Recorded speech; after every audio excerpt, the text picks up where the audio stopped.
Developer Esso Highlands is constructing a pipe here, 2 kilometers away from Lake Kutubu. It's chosen to place it horizontally through the landscape because of the steepness of the mountain. CEO of Esso Highlands, Peter Graham, says the hill is too difficult to build over. That's why they've opted for the horizontal method. Mr. Graham assures the method is environmentally friendly. All that's used is a drill, water and clay. The clay concoction acts like a lubricant for the drill to stay on. So the chemicals, there's no chemicals There's being no used chemical in at all used. It's clay and water. So we're struggling to understand any connection between what we're doing and death of the fish in a lake which is 2 kilometres away from where we're working. He says it's not the first time for them to use the horizontal method.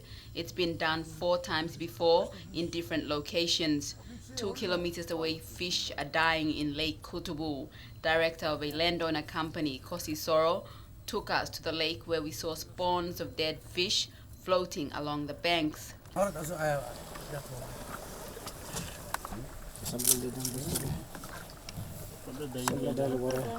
On close inspection, the fish look as though they've been choked to death, parts ripped open.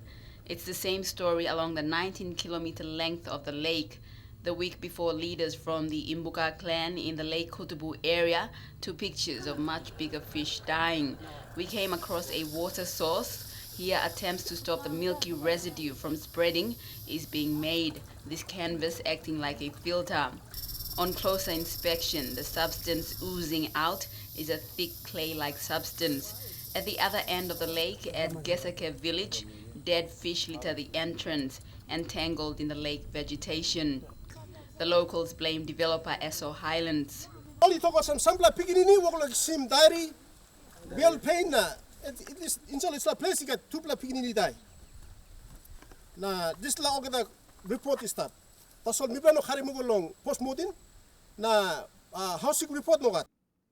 Esso Highlands says the lake communities were consulted before the horizontal drilling took place, a claim which the landowners deny.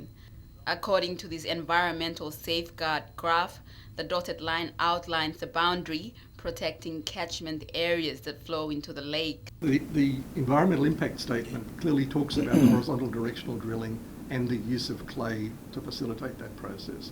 So it's not as if there's something that's just suddenly crept out and we're doing something that's not previously disclosed. It is. In fact, even with the landowners in the area around the lake, before we started this activity, we had community consultation with the landowners to say, this is what we're doing. If you detect any materials coming out of the ground, any water that looks dirty, let us know. The lake community's main staples are the fish from the lake and sago. At this stage, it's not known just how much fish have died, but they want a state of emergency declared over the lake. We are asking ExxonMobil again. You have drilled horizontally. The moment you drill, this thing happen. So we are asking you, patiently, we are asking you to coordinate with us, work with us, and ask the government to come and assist us and give us the rations that we require. We are just asking for rations for 8 months. And once everything is clear, the construction is gone, we are pretty sure that it will clear away. Lake Kutubu is a designated wetland of international significance. It's protected under the Ramsar Convention for its diverse biology and ecology, but more notably for its 12 fish species that are endemic to the lake, meaning they can't be found in other waters except here at Lake Kutubu. We came across an endemic fish species, a gorogagibu. It was dead. Southern Highlands Agriculture and Livestock Authorities are carrying out their own investigations. They got samples of fish and water and will have results in a week's time. Meanwhile, Esso Highlands is inviting independent experts to carry out investigations. The people have also built fish farms and introduced foreign species into the lake. All sides now await the results of tests now underway.